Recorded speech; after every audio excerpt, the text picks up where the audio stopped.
Olá, 27 de novembro de 2018, as principais notícias desta terça-feira estão no Bom Dia Maranhão. Caçada continua, polícia reforça a segurança no interior do estado em busca de assaltantes que explodiram cofre em Bacabal e atacaram o comando da PM e delegacia da cidade. Começa a Semana Justiça pela Paz em Casa. Escolas particulares reclamam do aumento da inadimplência, mas Procon alerta que elas não podem reter documentos de alunos. No Dia Nacional de Combate ao Câncer, vamos falar sobre a ampliação dos serviços no Hospital Aldenora Belo. Essas e outras notícias agora. Bom Dia Maranhão está começando.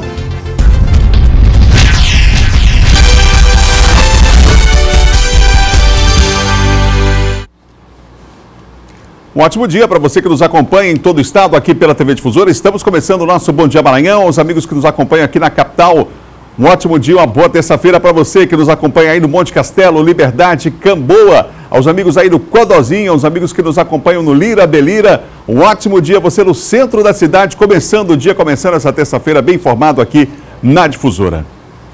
E a gente começa o programa de hoje falando sobre uma situação que é recorrente nesse período do ano, não é? A inadimplência nas escolas particulares. Mas, segundo o sindicato da categoria, ela tem crescido esse ano de 2018. O Procon alerta para uma outra situação, é que as escolas não podem reter documentos de alunos que estejam em débito. Os dados são do Sindicato dos Estabelecimentos de Ensino do Maranhão. No comparativo de 2017 com esse ano, a inadimplência escolar cresceu em média 3%. Em um ano de 12%, saltou para 15%. A escola ela sobrevive da sua receita. Ela não tem nenhuma subvenção, ela não recebe nenhum tipo de ajuda do governo. Então, ela tem que sobreviver, tem que honrar todos os seus compromissos com a contrapartida da prestação do seu serviço. Então, quando essa inadimplência atinge níveis elevados, isso pode acarretar, inclusive, a qualidade dos serviços. A lei é clara. Mesmo com mensalidades em atraso, os estudantes não podem ser impedidos de frequentarem regularmente as aulas. Não pode ser retido documento, não pode ser o aluno impedido de fazer prova, de fazer atividade, não pode ser impedida a entrada do aluno ou do pai nessa escola em que ele está inadimplente, porque justamente o Código de Defesa do Consumidor ele veda qualquer cobrança vejatória, intimidadora para o consumidor. Nacionalmente, nos últimos 4 anos, a inadimplência escolar cresceu cerca de 22% nos ensinos infantil, fundamental e médio e 38% no ensino superior. As instituições, por sua vez, contam com mecanismos eficientes, mas também precisam ter muito jogo de cintura para fazer com que os pais regularizem os débitos. Durante todo o ano, sempre teve essa orientação para que convocasse os pais para negociar, tentar um acordo de negociação, um parcelamento, para que, no momento da renovação da matrícula, que já começa a acontecer, aquele aluno não tenha mais nenhuma pendência, aquele responsável não tenha mais nenhuma pendência para ter garantida a renovação da matrícula. Estudantes que se sentirem intimidados dentro de sala de aula ou mesmo impedidos de realizar alguma atividade por conta de uma situação de inadimplência, os pais terão todo o direito de buscar auxílio junto aos órgãos de defesa do consumidor como o Procon e formalizarem uma denúncia. Muitas das vezes a gente faz as reclamações em nome do Procon, não identificando o nome do aluno, só falando do problema, notificando e tentando resolver essa questão de uma forma geral, sem identificar o aluno, para que ele não passe por questões vexatórias dentro da escola. Agora nós vamos falar sobre o ataque de bandidos à cidade de Bacabal. Continuam as buscas aos bandidos que explodiram um cofre do Banco do Brasil em Bacabal e ainda atacaram o comando da Polícia Militar e a delegacia da cidade. A segurança foi reforçada em toda a região. Este vídeo mostra o exato momento da chegada de reforço policial, quando começou a intensa troca de tiros. As imagens mais parecem de zona de guerra. As entradas da cidade de Bacabal, no interior do Maranhão, a cerca de 250 quilômetros da capital São Luís, foram fechadas com carros incendiados. Miguelitos para furar os pneus das viaturas da polícia também foram jogados nas avenidas. A delegacia e o quartel da cidade foram atingidos por armas de grosso calibre. As viaturas de serviço estavam na rua e foram mais de 2 horas de ataque, certo? E nesse confronto, a polícia conseguiu revidar, né? E no confronto, alguns meliantes tombaram. Salvo engano, 3 foi a informação que eu obtive. E nenhum policial ferido, que foi o melhor, né? Os criminosos entraram no banco pela parte dos fundos de uma agência do INSS que também teve paredes destruídas. Até o momento, não se sabe ao certo a quantidade de dinheiro levada pelos criminosos. Durante a troca de tiros, 4 pessoas morreram, entre elas 3 criminosos e um homem de 24 anos que havia saído de casa para trabalhar. Os corpos foram trazidos aqui para o IML em São Luís. Cleomir Borges, que era músico, deixa uma filha de colo e a esposa com 2 meses de gravidez. Eu me deitei e deitei a meninazinha. Aí eu tava dando peito, ele deu um beijo na menina e disse tchau. Só foi a única vez que eu vi ele. Deixou uma filha, foi? E tô grávida de 2 meses.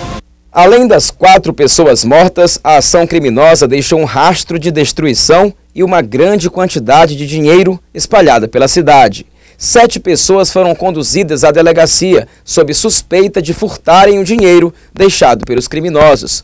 A polícia do Maranhão segue investigando o caso e já conseguiu estabelecer conexões da quadrilha, conhecida como Novo Cangaço, nos estados de Pernambuco e da Bahia, onde já foram registrados assaltos a bancos com as mesmas características. Nós abrimos aqui a investigação com o Departamento de Roubo a Banco da DEIC para continuar e finalizar o inquérito policial e, no curso das investigações, identificar, e como eu disse, nós vamos buscar um por um, como já fizemos em 100% de todos os casos de roubo a banco. Nós somos um estado que tem 300 assaltantes de banco presos e 100% dos casos elucidados com prisões ou neutralizações de bandidos. Porque a ordem aqui no estado do Maranhão, em nome da lei, em nome da garantia da cidadania, é usar força para defender o cidadão. Isso será feito, sem sombra de dúvida nenhuma, o estado agirá e iremos buscar todos eles estejam em qualquer lugar do planeta Terra.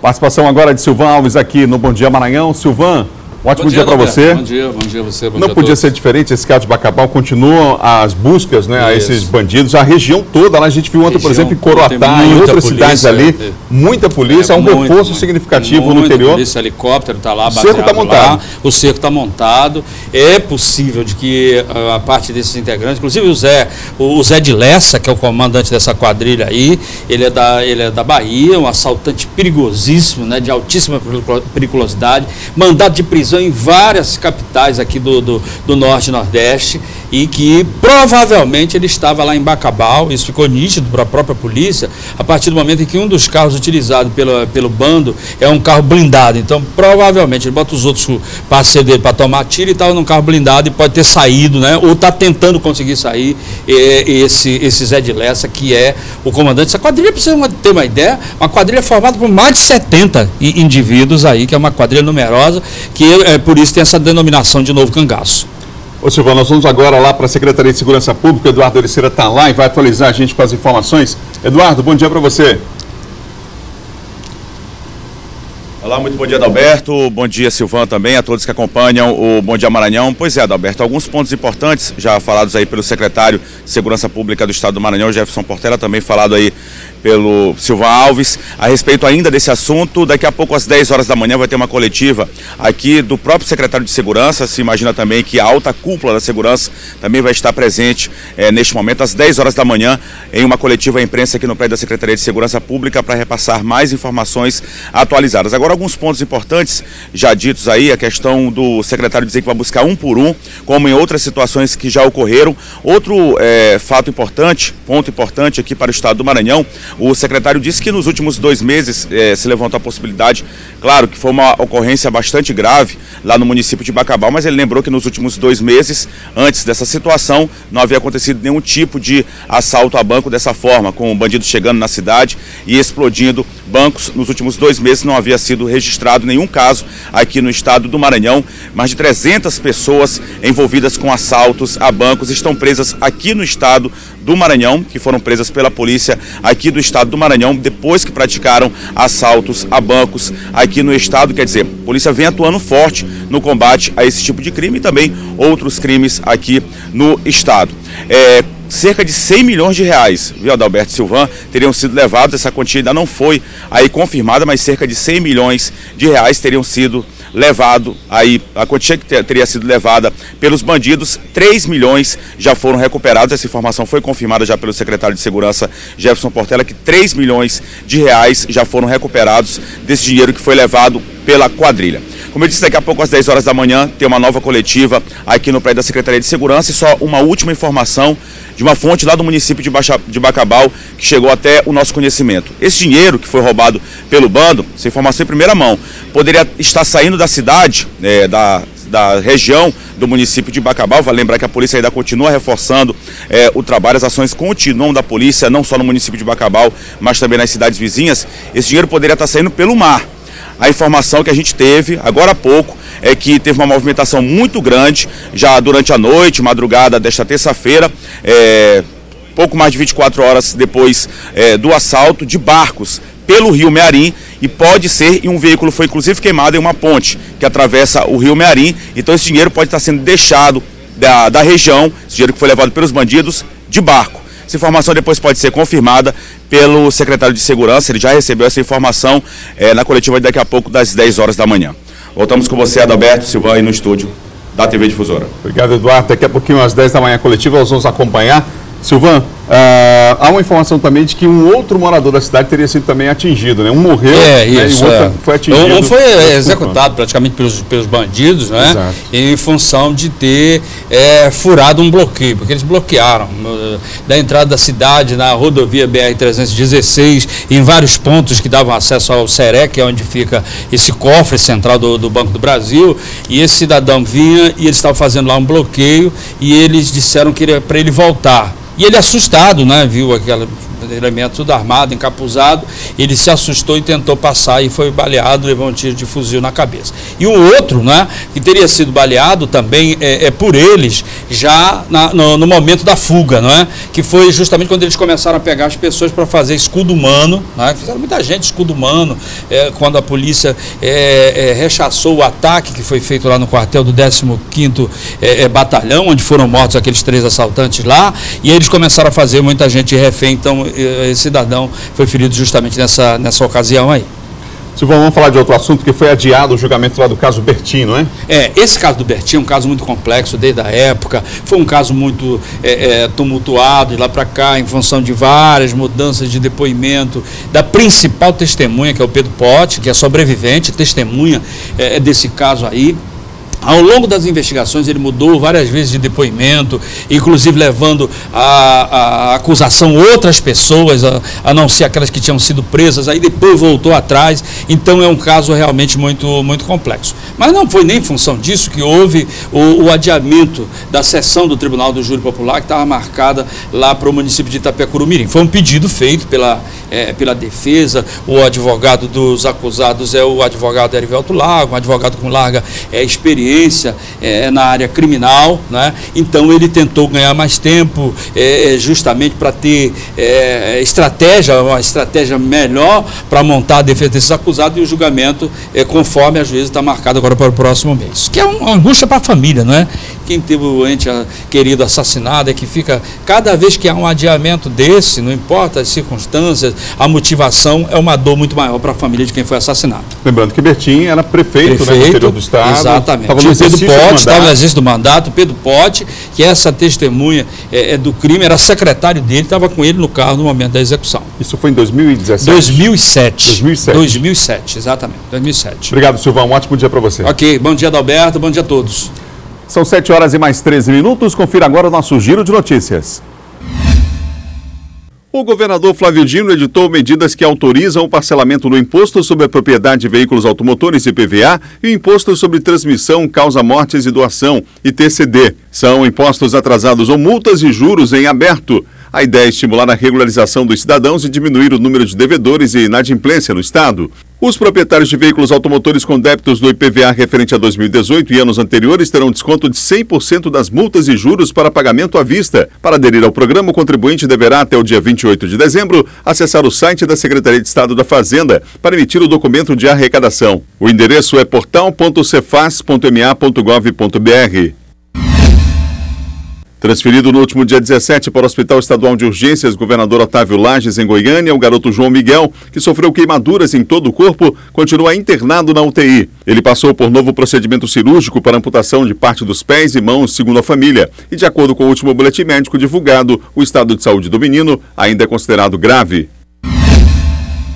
Um levantamento realizado pela seguradora Líder reuniu as capitais do país com o menor número de ocorrências registradas nos últimos 2 anos e idealizadas pelo seguro DPVAT. São Luís aparece em terceiro lugar, em primeiro Vitória e em segundo Macapá. No total, foram mais de 560 mil acidentes em todo o país em 2016 e 2017. Em São Luís, o número chegou a 1.122 acidentes. São 7 horas e mais 15 minutos, não perca a hora, 7h15. Nós vamos agora à Imperatriz com Luiz Carlos Lima. As informações da região Tocantina chegando aqui no Bom Dia. Olá, Luiz, um ótimo dia para você. Olá, Adalberto, muito bom dia para você, bom dia a todos. Olha, as fortes chuvas em Imperatriz têm causado transtornos e muitos prejuízos aos moradores. Em vários bairros atingidos, o aguaceiro deixou um rastro de destruição. Estes são os registros feitos por quem teve a casa alagada.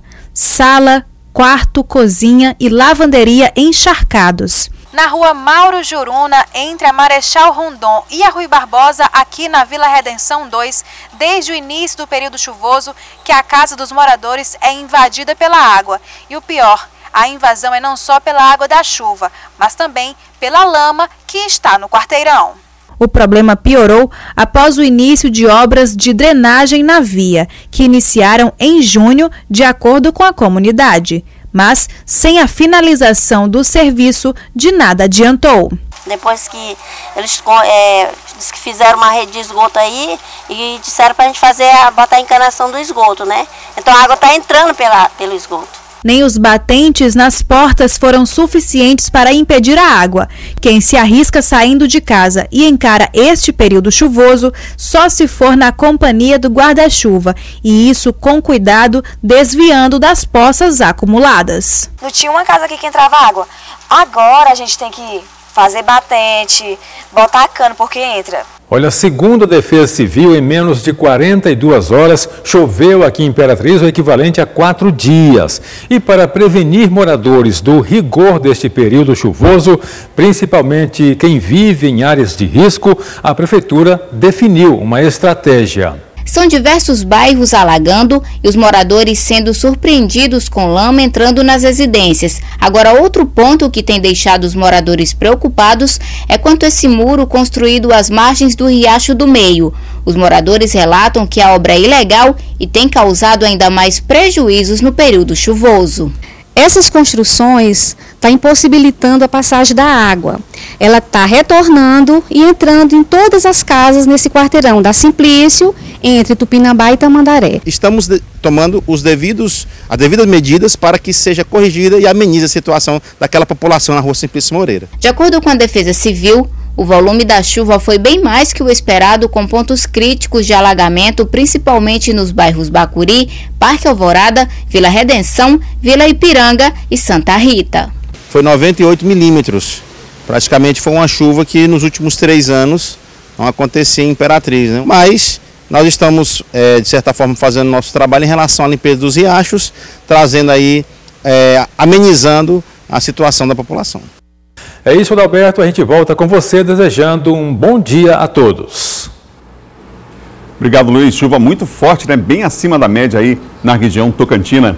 No próximo bloco, hoje é Dia Nacional de Combate ao Câncer. Nós vamos falar sobre o assunto, vamos falar sobre os serviços prestados pelo hospital de referência aqui no estado, no caso Aldeodoro Abelo. E mais, a Assembleia do Maranhão cria resolução para permitir posse de deputada que sofreu acidente. Está aqui para John Coutrin, com quadro de política também depois do intervalo. São 7h19, bom dia, volta já já.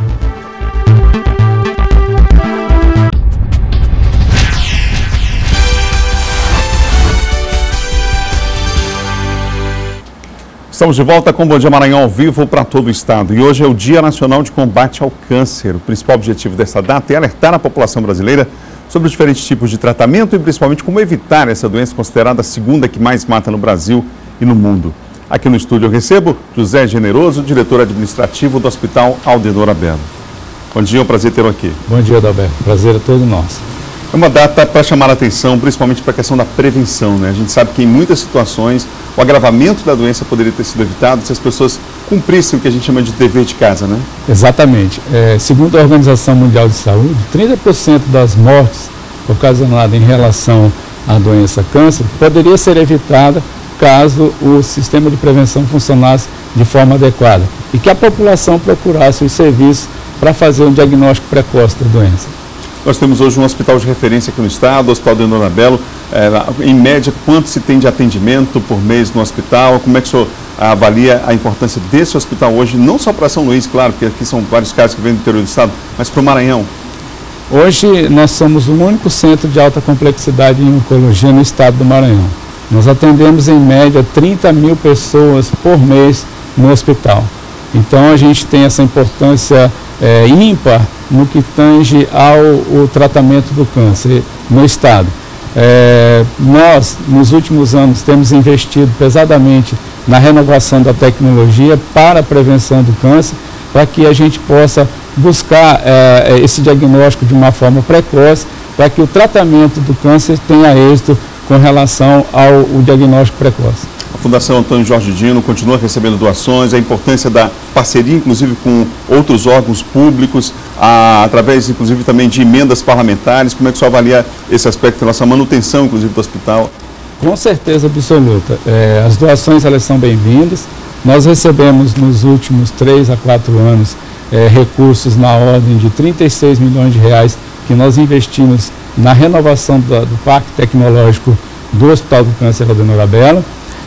Esses recursos também vêm de órgãos públicos. Aqui cabe ressaltar uma multa aplicada pela Justiça do Trabalho a uma empresa maranhense, que foi revertido na compra de um acelerador linear e uma ressonância magnética que deve entrar em operação no primeiro e segundo semestre de 2019.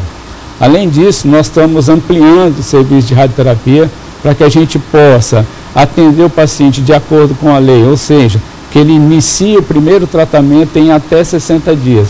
Hoje nós só temos 2 equipamentos funcionando e com esses investimentos será possível, a partir de março do ano que vem, nós ampliarmos para 5 equipamentos, sendo que 2 desses outros equipamentos foram adquiridos com emendas parlamentares, para que a gente possa atender o paciente de uma forma mais rápida, para que essa doença não progrida tão rapidamente. Como é que está a fase agora de obras em relação os novos equipamentos, o funcionamento deles? Nós estamos inaugurando agora, em fevereiro, a obra de ampliação do serviço de radioterapia, mas nós já inauguramos esse ano a UTI pediátrica, que a gente não tinha no Hospital do Leonora Belo, e já colocamos em operação vários outros equipamentos, principalmente no centro cirúrgico, UTI e outras alas do hospital, a parte da radiologia.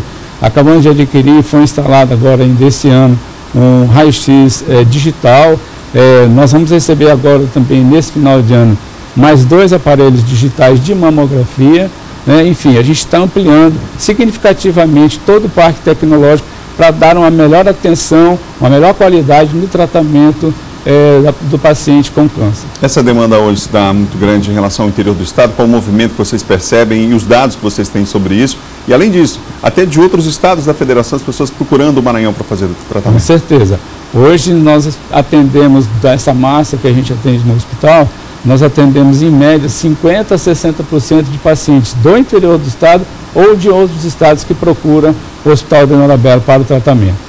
Qual é o recado que o senhor daria nesse Dia Nacional de Combate a essa doença, as pessoas que estão nos assistindo nesse momento e que muitas das vezes acabam não tendo atenção devida em relação a essa doença, à prevenção, aos cuidados, inclusive com a qualidade de vida, né, com o seu dia a dia? O Dia Nacional de Combate ao Câncer, ele foi criado através de uma portaria do Ministério da Saúde em 1988, com o objetivo de alertar toda a população sobre os tipos de câncer, mas principalmente sobre a prevenção do câncer. Se a gente conseguir prevenir, se a gente conseguir diagnosticar o câncer precocemente, com certeza o êxito no tratamento e a cura dessa doença é quase que 100%.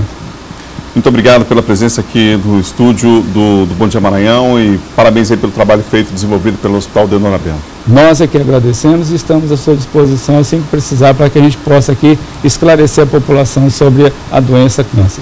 Obrigado mais uma vez. A Câmara Municipal de São Luís recebeu durante sessão desta segunda-feira a proposta da Lei Orçamentária Anual para 2019, que prevê mais de 3 bilhões de reais em recursos para a capital. O maior orçamento é da saúde, de acordo com o projeto do Poder Executivo. Os vereadores de São Luís receberam um projeto orçamentário que prevê as receitas e despesas do município para o ano de 2019. Pelo projeto, a Prefeitura pretende trabalhar com um orçamento de 3 bilhões 195 milhões de reais para o próximo ano, cerca de 195 milhões a mais que os recursos deste ano. As secretarias com maior orçamento são a da Saúde, que pela proposta terá à disposição 795 milhões de reais, e Educação, com 575 milhões. O primeiro diálogo com os vereadores foi considerado positivo pelo presidente da Comissão de Orçamento da Casa. Tiveram presente a Secretaria de Planejamento e Fazenda. O secretário Nonato fez uma exposição de toda a lei, deixou o material à disposição dele para que eu possa passar para todos os vereadores presentes. Agora, nós vamos, baseado nas informações deles, foi aberto a partir de hoje o período que vai até dia 5 de dezembro, para que os vereadores possam fazer modificações nessa lei, que são as emendas parlamentares. Vereadores da oposição criticaram a estimativa de receita para algumas áreas. A Secretaria de Esporte vai ter uma redução substancial no orçamento. No ano de eleição, que é esse ano de 2018, teve um orçamento agigantado, e no ano de 2019 o orçamento foi esvaziado. Na questão de investimento na Secretaria de Saúde, por exemplo, também está praticamente nulo. Então tem muitas coisas que nos chamam a atenção, que a gente acha que são incongruências dentro do orçamento, que a gente tem chamado a atenção desde o ano passado. Para o líder do governo na Câmara, alterações orçamentárias dependem de diálogo e bom senso. É uma construção, evidentemente, que dentro de uma harmonia do Poder Legislativo com o Poder Legislativo, você tem a construção dessa peça que é fundamental para a vida da cidade, porque é a previsão dos recursos que São Luís terá a partir de 2019. Por isso, essa interação entre o Poder Legislativo e o Executivo de uma forma madura e responsável. O próximo passo será a realização de uma audiência pública aqui na Câmara para apresentar o projeto a quem estiver interessado. Os vereadores terão até o dia 5 de dezembro para apresentar emendas ao orçamento, que precisa ser votado ainda este ano. Nós estamos trabalhando e vamos trabalhar com afinco para que até o dia 12 de dezembro nós entregamos isso ao presidente, e o presidente vai depender dele que dia vai colocar em votação. O certo é que o período está determinado até o dia 22 para que a Câmara possa entrar em recesso. Agora vamos falar de política com o John Coutrin. Na verdade, já começou a falar e mostrando a questão da discussão do orçamento. John, um ótimo dia para você. Bom dia, Adalberto. Bom dia a todos. Vamos começar falando dessa questão lá na Assembleia Legislativa do Estado, John. A gente até falou sobre isso aqui em um outro momento, né? Sobre a resolução para permitir a posse de uma deputada aí que sofreu um acidente, ficou durante muito tempo, inclusive, internada. A recuperação foi longa, né? É isso, Adalberto. A deputada Andréa Rezende, que sofreu aquele acidente ao longo da campanha, ainda em agosto, aquele acidente automobilístico, ela e o marido, o deputado Estênio Rezende, e ela ficou esse tempo todo fora da campanha. Veio as eleições de outubro e a deputada Andréa foi eleita, Adalberto. Só que ela ficou com problema de articulação nas pernas e não pôde até o momento aí, não se sabe como vai ficar a situação dela. Por conta disso, a Assembleia Legislativa do Maranhão publicou uma resolução que altera o regimento interno da Casa para que possa um procurador representar a deputada, ou seja, para que ela possa ser empossada através de um procurador. Isso não poderia acontecer antes, em razão dessa questão do regimento. Então, com essa alteração, com essa resolução que altera o regimento interno da Assembleia, o regimento interno da Casa, a deputada Andréa Rezende, mesmo não estando presente, ela será representada por um procurador e então ela será dado posse a ela e ela será então empossada a deputada através desse procurador, através dessa resolução aí, até a sua plena recuperação, Adalberto. Ela ainda passa por um tratamento, a deputada Andréa Rezende, mas todos nós torcemos para que ela se recupere totalmente e possa desempenhar suas funções ali na Assembleia Legislativa a partir da próxima legislatura no ano que vem. João, agora a gente fala sobre o ex-presidente Lula, que agora sofre uma nova acusação, dessa vez por lavagem de dinheiro. O Lula foi que cumpre pena de 12 anos de prisão. Agora ele é acusado pela força-tarefa da Lava Jato, lá em São Paulo, Adalberto, por ter aí recebido, segundo eles, o valor de 1 milhão como forma de lavagem de dinheiro. O que acontece? O governo de Guiné Equatorial tinha um contrato com uma empresa brasileira e a acusação é que o Lula interferiu para que o governo de Guiné Equatorial pudesse aí continuar o contrato com essa empresa brasileira, a ARG, e, portanto, o Lula teria recebido como forma de vantagem a doação de 1 milhão para o seu instituto, o Instituto Lula. Portanto, há provas, troca de e-mails, ou seja, uma série de acusações ali da Força Tarefa da Lava Jato, que comprovam aí, digamos assim, esse lobby do Lula a favor dessa empresa, e essa empresa, é claro, doou para ele, para o Instituto. Da mesma forma que aconteceu, Adalberto, a questão do sítio de Atibaia, das várias acusações contra ele. Claro que ele não recebeu dinheiro em espécie, mas recebeu doação indevida, vantagem indevida, através, aí, por exemplo, do sítio, reforma do sítio, ou seja, doações aí que caracterizam aí, irregularidades. Por conta disso, o Lula pode responder mais um processo. Ele foi denunciado, claro, mas pode responder a mais um processo. O Lula aí que também tem outras acusações contra ele, não mais com o juiz Sérgio Moro, mas com outros juízes da Lava Jato que devem dar prosseguimento às outras acusações contra ele. Diogo Trey, tem um dito popular que diz assim, dá com uma mão e tira com a outra, né? Ou tira com as duas, enfim, é mais ou menos assim o dito popular. A gente pode aplicar isso aí, a informação ontem sobre o presidente Michel Temer, que sancionou aquele reajuste dos ministros do Supremo Tribunal Federal, e aí em cascata você tem uma série de aumentos aí, inclusive dos próprios deputados e senadores.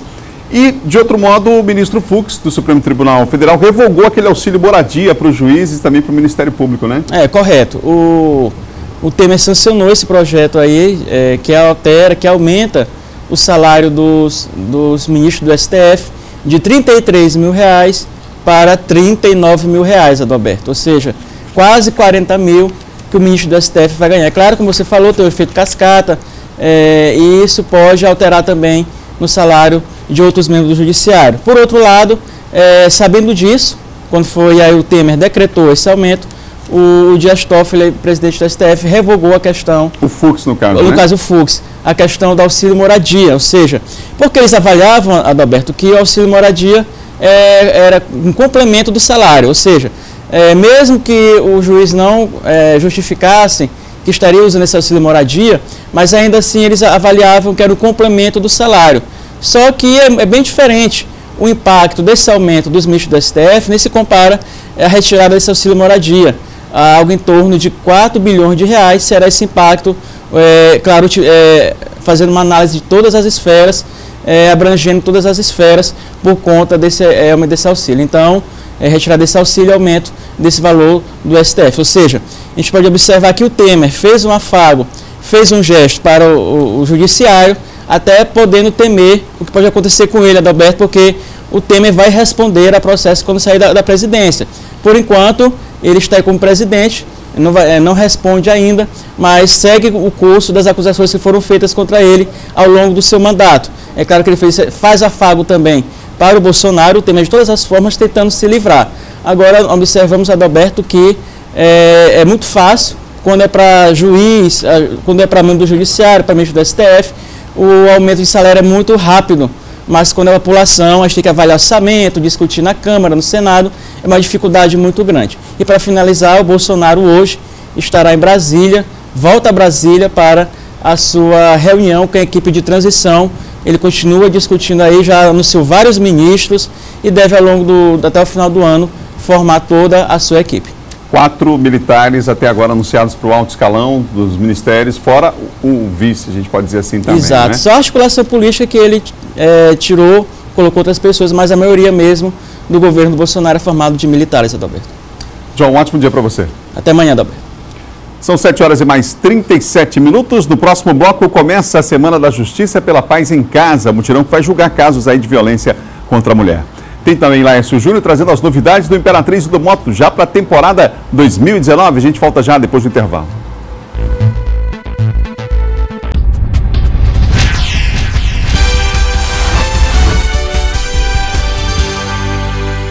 São 7 horas e mais 40 minutos. O Poder Judiciário promove em todo o país a 12ª Semana da Justiça pela Paz em Casa. Quem tem os detalhes lá no Fórum Desembargador Sarney Costa é Eduardo Ericeira.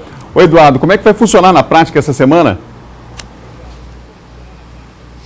Pois é, Adalberto, voltamos a falar ao vivo aqui no Bom Dia Maranhão para falar dessa importante ação que acontece em todo o país. Várias audiências serão realizadas, priorizando aí esses casos de violência praticados contra a mulher, de violência doméstica, violência familiar, praticados aí contra a mulher, esses casos. Aqui no estado do Maranhão, o evento, a Semana da Justiça pela Paz em Casa, é coordenada pela Coordenadoria Estadual da Mulher em Situação de Violência Doméstica e Familiar do Tribunal de Justiça do Estado do Maranhão. Aqui na capital São Luís, as ações vão se concentrar aqui no Fórum Desembargador Sarney Costa, no bairro do Calhau. 4 salas estão sendo disponibilizadas no 5º andar. As audiências vão acontecer simultaneamente nos turnos matutino e vespertino. Ao todo, a previsão é que 160 processos aí sejam julgados, pelo menos é o que está em pauta.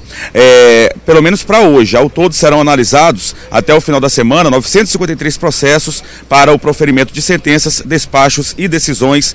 A gente lembra que mais de 1 milhão de processos relativos à violência doméstica tramitam na justiça brasileira atualmente, quer dizer, em todo o país tramitam cerca de 1 milhão de processos. A gente lembra que a Semana da Justiça pela Paz em Casa tem início hoje, nesta terça-feira, e segue até o dia 30, com audiências, como eu disse, relacionadas a crimes de violência contra a mulher, violência doméstica e familiar. Voltamos com você no estúdio, Adalberto.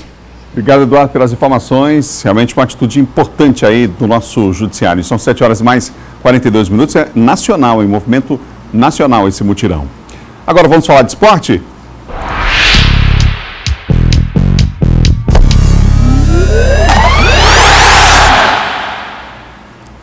Laércio Júnior participa com a gente aqui do Bom Dia Maranhão. Laércio, um ótimo dia para você. Bom dia. Olha, vou te dizer, 2018 está indo embora já, né? Para os clubes, então, 2019 já está aí na porta e aí é hora de agir, enfim, começar a pensar na preparação do elenco. O calendário mudou, não tem mais aquela história de você parar e ficar esperando um pouco, descansando, não, já tem que projetar a próxima temporada, principalmente o Sampaio e o Moto, que tem competições importantes logo no mês de janeiro, o Imperatriz também, que vai jogar a Copa do Brasil e o próprio Campeonato Maranhense, vai disputar a próxima Série C do Campeonato Brasileiro. O Moto estreia no Campeonato Maranhense lá para o dia 25, a federação ainda deve confirmar a data oficial de estreia do Moto, porque o Moto terá 2 jogos importantes logo na segunda quinzena de janeiro, no início dessa segunda quinzena de janeiro. Estreia dia 17 na Copa do Nordeste contra o Altos do Piauí e no dia 19 já faz um clássico lá no Barradão, na Bahia, contra o Vitória. E para isso o time tem um novo centroavante, aquele que é o candidato a ser o camisa 9 do Papão, pelo menos no início da próxima temporada. Já no Imperatriz, a novidade é um lateral esquerdo experiente e a renovação com o homem-gol da atual temporada. Confira aí. Danilo Galvão é o novo camisa 9 do rubro-negro maranhense. Pelo menos é essa a expectativa, que ele possa assumir o lugar de Val Barreto, destaque do Moto no último campeonato maranhense. O jogador, assim como todo o grupo do Moto, deve desembarcar em São Luís ainda esta semana. A pré-temporada começa sábado. O jogador tem 27 anos e já jogou pelo Águia Marabá, Paraná, Tunaluz, o Botafogo da Paraíba e por último estava no Nacional de Manaus. No Imperatriz, a aposta é na experiência de Jeff Silva, de 32 anos. Jogador que atuou pelo Avaí, Náutico e Fortaleza, vem para ser o titular da lateral esquerda ao comando do técnico Rui Scarpino e vem por indicação do treinador que antes acertou com o Motoclube, mas depois preferiu o projeto do Cavalo de Aço. É o reforço mais experiente até aqui contratado pelo Cavalo de Aço. Além de Jeff Silva, ontem também tivemos a confirmação que Júnior Chicão, artilheiro do Imperatriz na disputa do Campeonato Brasileiro da Série D, renovou o contrato por mais uma temporada. O atacante de 31 anos, revelado pelo Bacabal, será o homem-gol, terá a missão de conduzir o Imperatriz na Copa do Nordeste, no Campeonato Maranhense, na Copa do Brasil e, claro, na Série C. O Júnior Chicão fez muitos gols, pediram até ele no Sampaio Corrêa, mas uma pressão que sempre acontece, eu não sei porquê, quando o jogador é maranhense, ele acabou não indo para o Tricolor e todos os jogadores foram contratados acabaram não correspondendo. Chicão terminou a Série D marcando 9 gols pela equipe do Imperatriz, o Cavalo de Aço. E às vezes vem essa pressão do torcedor e aí o jogador sai aqui do Maranhão, vai para outro estado e se destaca lá. E o Júnior Chicão tem mercado. Isso aí. E o Júnior Chicão tem mercado, Adalberto, ele nunca fica desempregado, principalmente na região norte e nordeste do Brasil. Verdade. Sempre atua em grandes competições e o exemplo que ele deu no Imperatriz, conduzindo o Cavalo de Aço até até a Série C, essa renovação de contrato faz com que o Júnior Chicão possa ter uma boa temporada. E ainda tem muita lenha para queimar, está só com 31 anos. Vamos falar de Copa FMF? Copa FMF, Adalberto, com a invencibilidade do Pinheiro que caiu por terra. Nós vamos acompanhar agora o gol do São José e a repercussão dessa vitória do Peixe Pedra. Peixe Pedra que com esse resultado passa a ter condições de classificação. A última rodada é na próxima quinta-feira. Confira agora. A equipe visitante soube aproveitar uma falha na zaga do PAC. Luiz Felipe marca de cabeça aos 28 minutos do segundo tempo. 1-0 para o São José.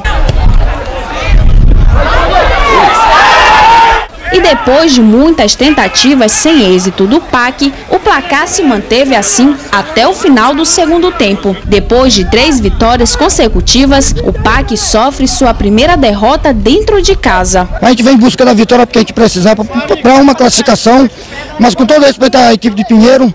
E a gente espera sim fazer mais uma vitória em cima do Bacabal e quem sabe pegar a terceira ou segunda colocação para a gente enfrentar o Maranhão ou o Pinheiro na semifinal. Todo mundo dizia que a gente ia perdeu o jogo, que a gente ia tomar uma goleada, mas a gente veio aqui e provou que não é assim.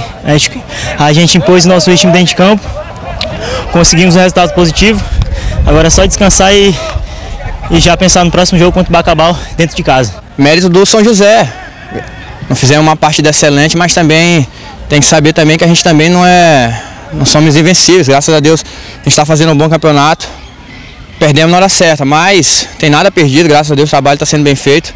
Mais uma vez a gente parabeniza o apoio da torcida aí que está apoiando bastante a gente.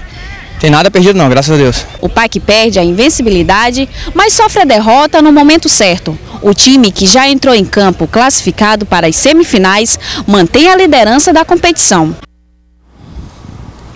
Legal a reportagem da Gerlane, o pessoal lá em Pinheiro aí caprichando no esporte. Aliás, a cidade toda abraçando o time do PAC, né? Não poderia ser diferente. Na quinta-feira é casa cheia. O Pinheiro vai jogar contra o Santa Quitéria, joga pelo empate para confirmar a liderança. O Maranhão joga contra o Cordino e o São José de Ribamar tem um duelo contra o Bacabal lá na cidade de Rosário, fechando a primeira fase da Copa FMF.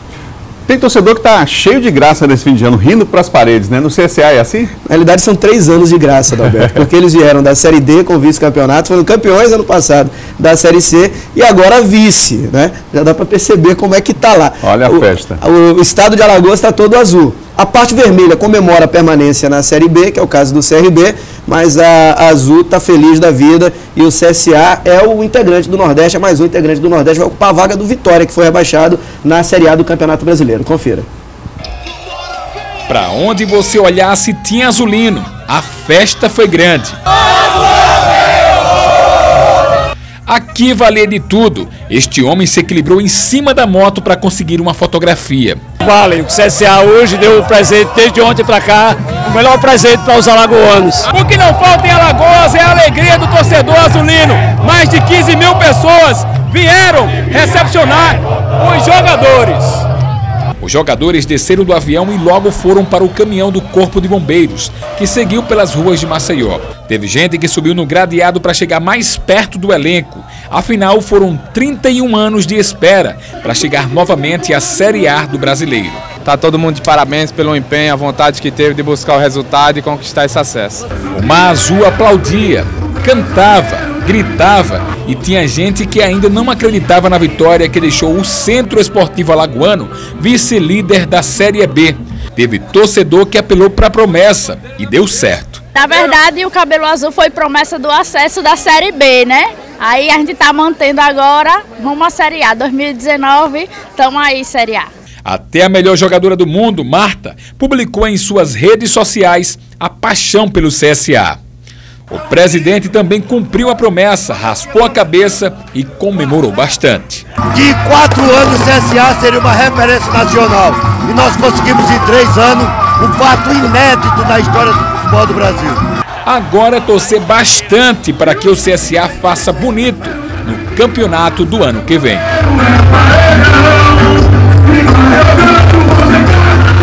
Que lindo, né, Adalberto? Muita festa e a gente vai ver de perto mais uma vez o CSA na Copa do Nordeste, que está vindo aí, transmissão em sinal aberto exclusivo do SBT. É uma das atrações da Copa do Nordeste, indiscutível. O CSA talvez hoje seja a equipe do Nordeste mais estruturada junto com o Fortaleza, né? E vai ocupar a vaga do Vitória e provavelmente a do Sport, que dificilmente fica na Série A. Mas muito bacana ver essa festa do CSA. O projeto era subir em 4 anos, eles conseguiram em 3, da D para C, da C para B e agora da B para a Série A do Campeonato Brasileiro. A lição que fica dá para fazer? Dá para fazer, e com quase o mesmo recurso que o Sampaio Corrêa tem. Legal, vamos falar então de beach soccer para fechar. Beach soccer, só para fechar, o Sampaio ontem venceu o representante da Bolívia por 7-0, hoje joga contra o Iquique do Chile, a segunda rodada da Taça Libertadores, o Tricolor que é um dos favoritos ao título da competição. Obrigado, Laércio, bom dia. Um abraço. Tá aí, Laércio Júnior, as notícias do esporte para você. Agora, são 7 horas e mais 50 minutos, 7h50. Você ligado aqui no Bom Dia Maranhão, nessa manhã de terça-feira. A gente fala agora da previsão do tempo na capital e no interior do estado. Vamos lá? Vai aparecer aqui para você e a gente começa falando de São Luís. Vamos começar pela capital. Aqui em São Luís, hoje sol e aumento de nuvens pela manhã, pancada de chuva à tarde e à noite. A mínima em São Luís 25, a máxima 31 graus. Lá em Caxias, sol com muitas nuvens durante o dia, período de nublado com chuva a qualquer hora, hein? A mínima 26, a máxima 34 graus. Vamos para a Imperatriz, na região Tocantina, sol com muitas nuvens durante o dia, período de nublado com chuva a qualquer hora. Mínima 22, a máxima 28 graus. Em Codó, mais 3 cidades para você, sol com muitas nuvens durante o dia, período de nublado com chuva a qualquer hora. Mínima de 24, máxima de 35 em Codó. Em Alcântara, sol e aumento de nuvens pela manhã, pancadas de chuva à tarde e à noite, mínima de 23, a máxima de 32 graus.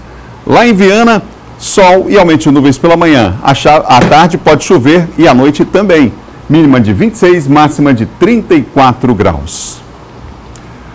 O Banco de Leite da Maternidade de Alta Complexidade do Maranhão é referência no estado, mas além da doação desse alimento precioso, eles também estão com a campanha Doe Amor em forma de pote. A campanha teve início neste mês e sem prazo para encerrar. Na verdade, segundo a supervisora do Banco de Leite, a ação deve ser contínua, já que existe sempre a necessidade de crianças que necessitam de leite materno, que é destinado a bebês prematuros. Quem realmente não pode utilizar de nenhum outro leite é o nosso bebezinho prematuro. Quanto menor, é aí exatamente que ele vai precisar do leite humano, tá? E se a gente tivesse doadoras que a gente poderia doar para outras mulheres, claro, né? Não está dentro dos critérios para bebê a termo, mas bebês que estão internados em algum hospital por algum motivo e que não pode utilizar de fórmula, era importante que a gente pudesse doar o leite humano, mas só que a gente não tem estoque suficiente, né? Então a gente prioriza, né, nossa primeira demanda, que é o bebezinho prematuro extremo. Esses são os frascos corretos. A supervisora do Banco de Leite explica que, de preferência, aqueles de 100 gramas, que comportam 300 ml de leite, ou de 50 gramas, que comportam 150 ml. E a tampa precisa ser de plástico. Após a coleta do leite na maternidade, passam pelo processo de pasteurização para inativar vírus e bactérias. Os frascos podem ser deixados na maternidade e há também o atendimento a domicílio. Os frascos a gente pode pegar na casa, lá no domicílio, tá? Elas podem estar ligando, né? Na hora que a gente fez a campanha, a gente disponibilizou os telefones, né? Que elas podem estar ligando e a gente vai lá até no domicílio pegar. Mas tem outras pessoas que gostam de trazer, né? E aí vem, às vezes, quando elas trazem, eu digo, olha, se você tiver, você pode ligar que a gente vai buscar, tá? E aí fica a critério, né, de cada pessoa, se quer trazer, a gente recebe, se não pode, a gente vai lá buscar. O leite materno é o alimento mais completo que existe para o bebê. É ele que vai garantir o desenvolvimento infantil. A demanda é grande, em média, são necessários 200 frascos por dia para atender os bebês que precisam.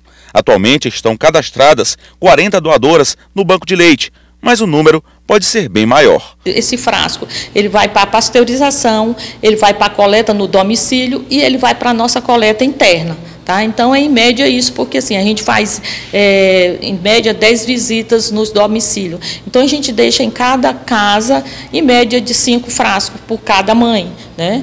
E aí a gente recolhe o que ela já coletou e deixa. E tem casas, né, que tem as doadoras mais potentes, que a gente deixa até 10 frascos por semana naquela casa. Então, por isso, o que a gente utiliza diariamente é nessa média, né, de 150 a 200 frascos.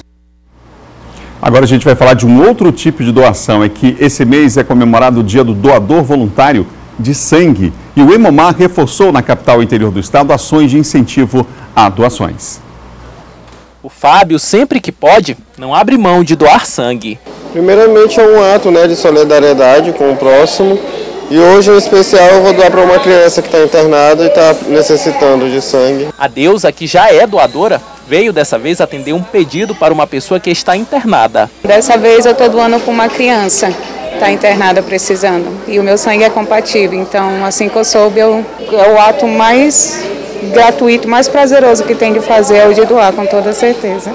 Só que nem todo mundo tem a mesma consciência. Na sala de coleta é grande a quantidade de cadeiras vazias, resultado do baixo movimento de doadores nos últimos dias. Os reflexos já são observados no banco de sangue. Em relação a alguns tipos de sangue, o estoque está bem baixo. Sim, o estoque de sangue dos tipos fator RH negativo está muito abaixo do que é necessário para atender a demanda que está chegando ao Hemocentro. Existem várias pessoas que estão necessitando desse tipo de sangue, fator RH negativo, e não está entrando doadores com esse tipo de sangue. Então nós estamos com uma baixa muito grande em relação aos tipos de sangue, fator RH negativo e A positivo. As estatísticas indicam que apenas 1,8% da população doa sangue no Maranhão. Para ajudar quem tanto precisa de uma doação aqui no estado, seria necessário que essa demanda aumentasse para pelo menos 5%. Muita gente até apresenta excelentes condições. O problema é que, devido à falta de informação, muitas doações de sangue acabam não sendo realizadas. No momento, o Hemomar está atuando apenas com metade do estoque considerado ideal. É por isso que a entidade vem intensificando os pedidos de doação. As pessoas que possam doar se dirigem ao Hemocentro, principalmente aqueles que forem O negativo, A negativo, B negativo, AB negativo, para fazer uma doação neste momento em que o estoque está crítico. A doação de sangue se traduz em salvar vidas, muitas pessoas estão necessitando e qualquer cidadão saudável que preencha os requisitos que são essenciais para a doação, que é a idade de 16 a 69 anos, o peso acima de 50 quilos, estando bem de saúde, pode vir ao Hemocentro, passar por uma avaliação e, se estiver apto a doar, faz uma doação de sangue. E não deixe para amanhã não, faça isso hoje. Você assistiu a reportagem, se sentiu tocado ou não, vai lá, é importante você doar, é um ato de amor, um ato de pensar no próximo, não é? Amanhã no Bom Dia Maranhão nós vamos falar no quadro que vem por aí sobre o fim do Ministério do Trabalho. Estará comigo o auditor do trabalho, Hélio Bittencourt, amanhã às 7 da manhã. O Bom Dia termina agora, outras notícias no portal MA10. A todos um ótimo dia, uma ótima terça-feira. A gente encerra o nosso Bom Dia de hoje com imagens da capital de todos os maranhenses. Com essas imagens a gente encerra o Bom Dia de hoje. Belas imagens aí da Ponte do São Francisco, ao fundo, centro histórico da nossa capital, patrimônio cultural da humanidade. A gente se encontra amanhã às 7. Até lá.